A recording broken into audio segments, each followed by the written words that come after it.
Bilang bahagi ng programang Pagbabago, A Million Trees campaign ng Office of the Vice President, nagsagawa ng isang tree planting activity ang OBP Southern Mindanao Satellite Office sa Barangay Bantol, Davao City noong May 9, 2025.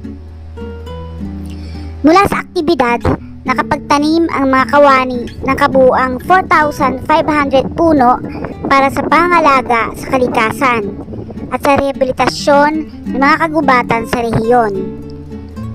Lubosang pasasalamat ng tanggapan sa Department of Environment and Natural Resources, DENR, Community Environment and Natural Resources Office, Barangay Bantol, Malakiba People's Environment Multipurpose Cooperative, MAP-PMUPCO, at 27th Infantry Brigade na nakibahagi sa makabuluhang aktibidad na ito. Maraming pong salamat, OBP.